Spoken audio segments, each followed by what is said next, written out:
네, 강프로입니다. 자, 삼성전자 보겠습니다. 자, 오늘 시장은 1% 하락, 그리고 코스닥은 1.4% 하락, 크게 하락을 했습니다. 자, 근데 삼성전자 같은 경우에는 안 빠졌어요. 제가 누차 말씀드렸죠? 삼성전자는 다 내렸다. 자, 그러면 지금 시장이 등락을 거듭하고 있습니다. 자, 근데 시장의 움직임은 저가를 이탈하기 약간 어려운 상황에 있다. 저가를 이탈하기 위해서는 미국 시장에서 금융 위기급의 상황이 발생을 해야 됩니다. 시스템 리스크가 발생을 해야 된다는 거죠. 그랬을 때 삼성전자가 5만 원을 이탈하고 4만 원을 이탈하는 이런 폭락 구간이 만들어질 수 있는 거예요. 근데 그럴 수 있는 상황이 지금은 아니죠. 이때 당시 8월 달, 그쵸? 시장 폭락 나왔을 때 미증시도 같이 폭락을 했습니다. 자, 근데 미증시가 같이 폭락을 했을 때 무슨 이야기가 나왔었나요? 미국의 경기 침체가 올 수 있다는 부분이 부각이 되었었죠. 이때 한국 시장도 같이 폭락을 했었습니다. 여기 보시는 바와 같이 8월 5일 날 코스피는 하루에 10.8% 저가가 찍히는 정말 큰 투매 구간이 발생을 했어요. 물론 미증시는 그 이후에 회복 구간을 거치고 나서 다시 신고가 구간을 만들어냈죠. 미국 기업들의 포트폴리오가 너무 좋기 때문이기도 하지만 미국 경기 자체가 탄탄하기 때문에 그렇습니다. 이런 상황에서 갑자기 미국에서 시스템 리스크다, 신용위기다 이런 부분이 발생을 할까요? 그럴 수 있는 가능성은 없다. 무슨 얘기냐? 삼성전자는 여기서 추가적으로 내릴 가능성이 전무합니다. 절대 그런 상황은 존재하지 않는다. 물론 지금 한국 시장을 압박하는 요인들이 있습니다. 정치적인 이런 위험성, 그쵸? 그리고 여기 정치적인 위험이나 그리고 미국에서 금리를 늦게 낮춘다 그랬죠. 금리를 다시 올릴 수 있는 상황은 오지 않습니다. 인플레이션이 21년 또는 22년처럼 올 수 없기 때문에 그렇습니다. 자, 그러면 이런 상황에서 지금 금리를 늦게 낮춘다고 했기 때문에 그런 것에 대한 달러 가격이 올라갔고, 그러면서 한국 시장도, 그쵸? 여기 보시면 환율 같은 경우에도 1470원대, 장중에는 1480원까지 올라가는 조금 불안한 움직임을 보여줬었는데, 삼성전자는 이런 상황이 벌어졌는데도 불구하고 보합권을 유지하고 있다는 점. 자, 그러면 이걸 이렇게 보셔야 돼요. 12월 달에 한국 시장은, 그쵸? 한국에서는 비상계엄이라는 진짜 우리나라 경제 규모에서는 상상할 수 없는 일이 벌어졌는데, 우리가 이걸 이렇게 해석을 해야 될 때가 됐습니다. 이제는 어떤 정치적인 견해나 이렇습니다 저렇습니다 이 부분에 대해서 이야기를 드리는 게 아니라, 지금 한국 시장에 있는 모든 리스크가 다 발생하고 있는 시점이고, 그것에 대한 가격 반영이 되어 있는 게 지금 삼성전자 5만 원 초반대 주가다. 여기서 5만 원을 이탈하고 4만 원대로 들어가고 다시 3만 원대로 갈 수 있는 상황은 미국에서 경기 침체 이상의 무언가 시스템 리스크적인 요소가 발생을 해야 되는데, 그런 상황이 나올 수 없는 상황이기 때문에 삼성전자는 지금부터는 매수가 가능하지만 주도주는 될 수 없기 때문에 우리가 수익률에 대한 부분을 신경 쓰지 말고 수익 금액을 높일 수 있는 매매 전략이 필요하다는 점이 중요합니다. 물론 올해가 이제 다 끝나가죠. 24년도가 다 끝나가는데, 24년도가 끝나가는 이 시점에 보니까 미국 시장도 그렇고 한국 시장도 그렇고 쏠림이 상당히 심했습니다. 연초에는 삼성전자도 물론 강세를 보였지만 하이닉스 쪽으로, 그쵸?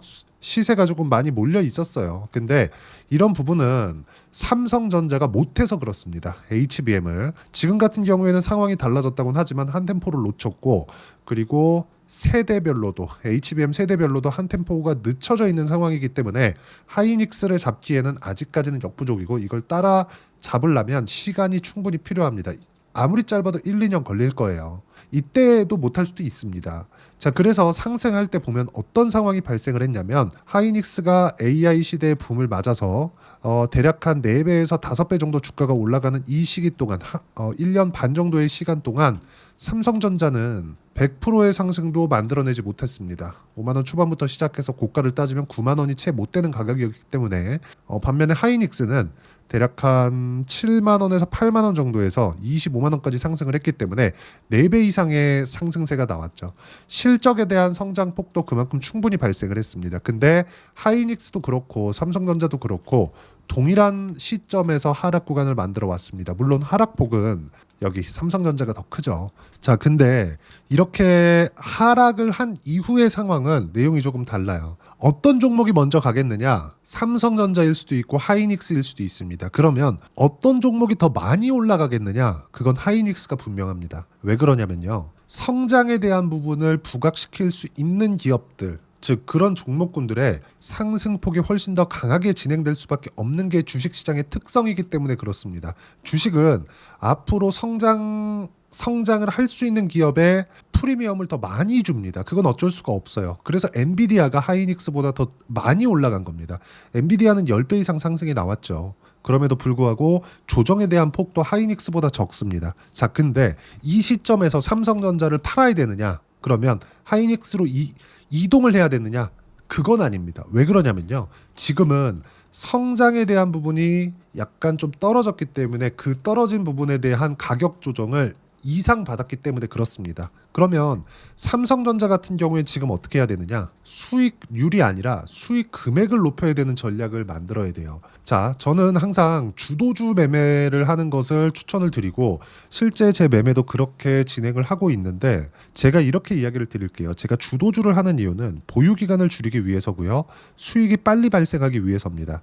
근데 수익의 크기를 키우기 위해서는 항상 우리가 분산 투자를 해야 돼요. 분산 투자를 하는 과정에서 어떤 건 높이 사고 어떤 건 싼 종목을 사고 이렇게 하는 게 아닙니다. 분산 투자 개념에서 봤을 때는요. 주도 업종을 내가 골라놓고 본 이후에 그쵸? 그리고 나서 내가 주도 업종이 골라져 있으면 그 안에서 1등주와 2등주를 번갈아 가면서 매수하거나 아니면 같이 매수하는 전략을 꾸준하게 이어가야 돼요. 왜? 요즘에는 업종 내에서 순환매가 돌기 때문이고 아니면 주도주 내에서 순환매가 돌기 때문입니다. 자, 이런 부분이 미국 시장에도 동일하게 도드라져서 나오고 있는데 우리나라 시장도 하이닉스가 상반기에는 강했고 물론 삼성전자도 좀 강했지만 하이닉스보다는 좀 약했죠. 근데 여기서 바이오 같은 경우에는요. 올해 2월과 3월 달에 강세를 보였었던 알테오젠을 뒤로 해서요. 뭐 유한양행, 리가켐바이오, 삼성바이오로직스 이런 종목군들 모두 연말까지 강세를 보였습니다. 4분기까지 강세를 보였어요. 물론 11월 달 들어서 조정을 좀 받았고 12월 달에 계엄이라는 큰 악재를 맞으면서 조금 안 좋은 부분들이 발생을 했지만 이런 부분이 발생을 했다고 하더라도 시장은 계속해서 쏠림 현상이 심화되고 있다.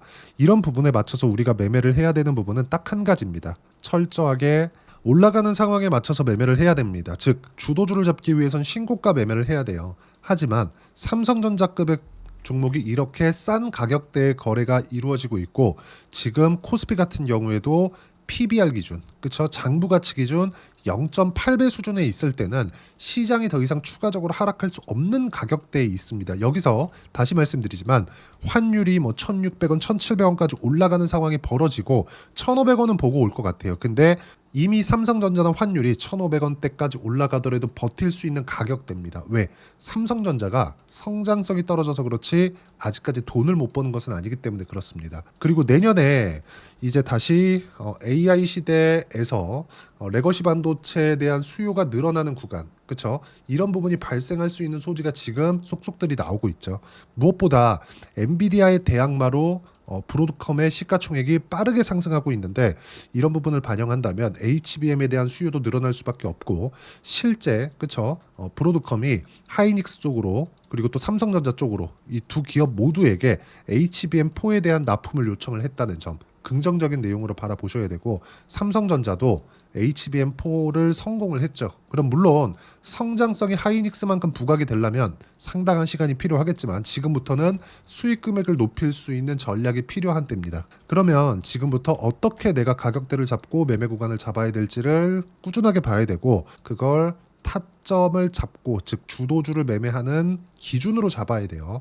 상승하는 부분을 확인하고 매매를 해야 될 필요가 있다는 거고 삼성전자 같은 경우에는 바닥 확인이 되었기 때문에 그쵸 지금부터는 타점을 잡아도 됩니다. 그리고 그런 부분들을 제가 여기 소통방에서 하나하나 빠짐없이 이야기를 드리고 있습니다. 자, 소통방에서는 뭐 이런 미국과 일본의 신고가 종목군들 왜? 미국과 일본 증시 같은 경우에도 특히 미국 증시 같은 경우에도요. 신고가 종목군들 그리고 강세를 보였었던 종목군들이 주도주가 될 수밖에 없기 때문이고 미국의 빅테크 중에서도 엔비디아 말고는 거의 대부분 하락을 했습니다. 물론 브로드컴이 지금 엔비디아의 대항마로 떠오르면서 브로드컴이 급등세를 만들고 있죠. 여기서 메모리 반도체의 수요는 늘어날 수밖에 없고 삼성전자의 긍정적인 내용이 될 겁니다. 근데 삼성전자는 지금 모든 가격대 프리미엄이 아예 없는 가격대이기 때문에 환율이 이렇게 큰 폭으로 치솟는데도 불구하고 가격을 버티고 있기 때문에 제가 수익 금액을 늘려야 되는 구간이라고 말씀드리는 거고, 이러기 위해서 그렇죠. 단기간에 수익 금액을 늘리기 위해서는 타점이 중요하다는 점이 정말 중요하다. 그리고 이런 부분들을 제가 하나하나 빠짐없이 이야기를 드리고 있고, 시장에 대한 부분 제가 최근에는 최대한 말을 아끼고 있어요. 왜 그럴까요? 시장에 대한 부분이 중요합니다. 그리고 섣부르게 제가 뭐 이런 이야기 저런 이야기를 한다고 한들 시세 자체가 움직이는 상황에 와야 된다는 거죠. 첫 번째, 시장이 빠지지 않는 구간. 그 부분은 지금 맞죠. 그렇기 때문에 삼성전자가 가격을 버티고 있는 겁니다. 여기서 수익 금액을 높일 수 있기 위해서는 기다려야 돼요. 상승이 나올 때까지. 저점을 잡을 생각이 없다는 거죠. 확인하고 보유 기간을 줄이는 게 가장 중요하고, 삼성전자의 프리미엄이 빠져 있는 가격대이기 때문에 지금 뭘 해야 돼요? 수익 금액을 높이기 위한 대량 매수를 해야 될 타점이 왔다. 그리고 이런 부분들을 지금은 시장 관련돼서 제가 꾸준하게 코멘트를 하고 있어요. 주도주 관련돼서도 꾸준하게 이야기를 이렇게 드리고 있고요. 그리고 미국과 일본 그리고 한국에서도 신고가 종목군들을 꾸준하게 체크를 해드리고 있으니까 삼성전자의 실시간 타점, 그리고 다른 주도주가 될 수 있는 가능성이 있는 종목군들에 대한 실시간 타점을 소통방에 와서 배우시면 되고요. 소통방은 모두 무료로 진행하고 있습니다. 구독과 좋아요만 눌러주시면 소통방 입장 가능하고요. 소통방 입장 링크를 제가 보내드릴 수 있게 여기 010-8713-1916으로 구독이라고 문자 보내주시면 소통방 입장 링크를 순차적으로 공유를 해드리도록 하겠습니다. 자, 제가 기다리는 이유는 수익을 충분히 볼 수 있게 만들어 가기 위해서인데, 그러기 위해서는 가격대가 상승하는 구간이 나올 때까지 기다려야 돼요. 이런 부분을 했을 때 어디까지 수익을 낼 수 있는지 보겠습니다. 자, 반도체가 강할 때 제가 태성을 매매한 내용인데 어떻습니까? 상승하는 구간을 맞춰서 매매를 한 결과 그쵸, 쭉 내려서 보시면 단 며칠 만에 50% 정도의 수익 구간. 그리고 삼성전자가 강할 때 삼성전자 HBM 관련주로 분류되었었던 DI 같은 종목군들 보시면 어때요? 그쵸? 수익 구간 계속 발생하죠. 신고가 구간에서만 시세가 나오고 있다는 점, 25%, 14% 꾸준하게 수익 구간이 발생하고 있죠. 삼성전자가 시세 구간에 들어갔을 때 관련돼 있는 종목군들도 움직임이 나오고 있다는 점. 그러면 DI, PSK홀딩스 이런 구간이 지금 시장이 어려운데도 불구하고 반등 구간을 만들어 가고 있고, 이때 내가 주목해야 되는 점은 타점을 어떻게 잡아야 되는지가 중요하다. 그리고 이렇게 큰 수익을 단기간에 큰 수익을 내기 위한 타점을 제가 소통방에서 하나하나 빠짐없이 공유를 해드리고 있고요. 다 무료로 진행하고 있으니까 구독과 좋아요 눌러주시고요. 010-8713-1916으로 구독이라고 문자 보내주시면 소통방 입장 링크 순차적으로 공유를 해드리도록 하겠습니다. 자, 그리고 이렇게 가격을 잡기 위한 이론적인 부분은 여기 삼성전자의 단기 보유 전략, 단기는 2주입니다. 2주 동안 내가 어떻게 수익 전환 시킬 수 있을 것인지 그 내용에 대한 부분이고, 그리고 2주 안에 수익 전환을 시키기 위한 가격에 대한 이해, 그리고 가격에 대한 이해가 되어 있어야 주도주를 잡을 수 있고 신고가 종목을 분류할 수 있습니다. 이 내용에 대한 부분도 제가 무료로 공유를 해드리도록 할 테니까 구독과 좋아요 눌러주시고 010-8713-1916으로 삼성전자라고 문자 보내주시면 단기 가격 전략 함께 공유를 해드리도록 하겠습니다.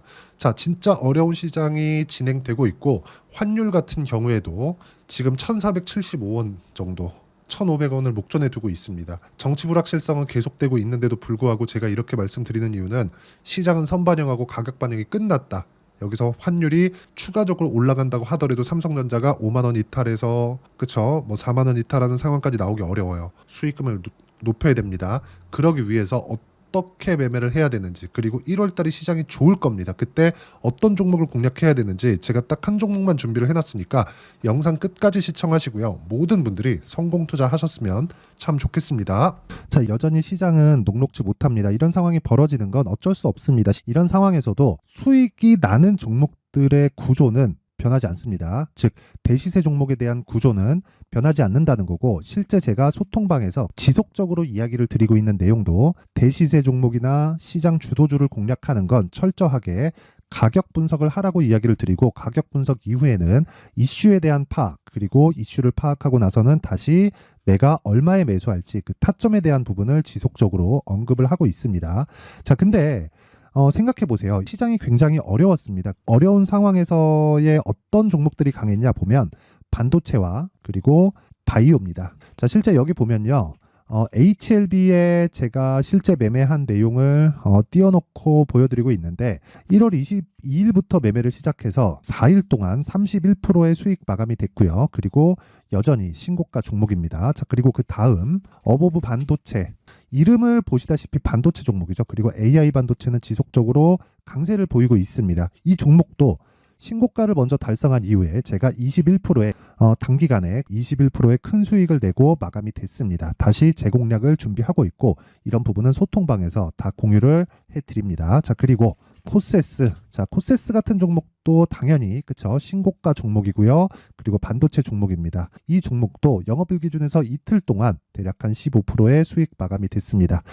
내용을 한번 보시면 어떻습니까? HLB를 포함해서 뭐 30%, 20%, 뭐 15% 이런 식의 수익이 지속적으로 발생하고 있는데 이 세 종목 모두 다 신고가 종목이고 1월 달에 시장이 약세를 보이고 있는 구간에서도 강했었던 그런 종목입니다. 특징점이 하나 있는데 그 이슈에 앞서서 가격이 먼저 반영했다는 거죠. 그렇게 제가 가격을 먼저 보고 이슈에 대해서 파악하는 이유는 결과적으로는 큰 시세를 먹기 위한 사전 준비 작업입니다. 실제로 큰 시세를 먹기 위해서 사전 준비 작업을 했을 때 여기 레인보우 로보틱스 127% 그리고 ISC 98% 그리고 한미반도체 97%의 큰 수익을 내는 상황을 만들 수 있습니다. 어떤 식으로 소통방에서 진행됐는지 그쵸? 그 상황을 제가 이야기를 드린 건데 이런 상황도요 당연히 신고가를 공략했을 때 가능한 겁니다. 자, 그러면 이번에도 마찬가지입니다. 그쵸? 정부 주도의 코리아 디스카운트 해소 방안이 2월 달에 발표를 하고요. 그리고 2월 달에 발표된 내용을 토대로 주가가 움직이는 게 아니라 이미 움직인 내용이 있죠. 실제 이 내용은 크게 중요한 게 아니라는 겁니다. 실제 움직인 내용을 보면 자, 기아차입니다. 실제로 12월 달에 신고가를 만들어 놓고 정부에서 입김을 불어 넣으니까 순식간에 기아차를 포함해서 현대차 같은 거대 기업들의 주가가 2주도 채 되지 않아서 40% 정도의 큰 시세를 냅니다. 자, 그러면 우리는 어떤 종목을 봐야 될까요? 이슈를 파악해야 되는 것도 맞지만 철저하게 가격에 맞춰서 매매를 해야 되는 게 당연히 중요합니다. 정부가 주도하는 정책 방향이 있겠죠. 그 방향에 맞춰서 우리가 종목을 찾을 필요가 있다. 자, 그러면 답이 나왔습니다. 정부가 주도하는 방향에 맞춰서 제2의 기아차를 찾는 게 지금은 중요하다. 근데 정부 정책의 방향에 맞게 가자. 그랬을 때 앞서서 제가 보여드렸었던 내용인 여기 레인보우 로보틱스 127% 그리고 ISC 98% 그리고 한미반도체 97%와 같은 수익을 낼 수 있습니다. 물론 시간에 대한 부분은 최소 2주의 시간이 필요하고요. 그리고 최장 3개월 안에 끝내야 됩니다. 자, 기아차의 시세를 보셨던 것과 같이 2월 달에 정부 정책의 방향이 결정되고요. 바로 3월 달이면 시행입니다. 자, 그러면 우리는 거기에 맞춰서 당연히 종목을 찾아야 되고 제가 제2의 기아차를 찾아놨습니다. 제가 아까 전에 소통방에서 이야기를 드렸었던 내용 다 공개를 해드렸는데 그 내용처럼 종목만 받고 싶다 하시는 분들은요. 상단에 있는 제 전화번호로 대시세, 자, 대시세라고 문자를 보내주시면 정부 정책의 방향에 맞는 종목을 모든 분들에게 무료로 공개를 해드리도록 하겠습니다. 자, 제가 원하는 건 채널 성장이 목적입니다. 자, 그래서 구독과 좋아요 꼭 좀 부탁드리고요. 모든 분들이 정부 정책에 맞는 방향으로 매매를 이어가서 큰 수익 보셨으면 좋겠습니다.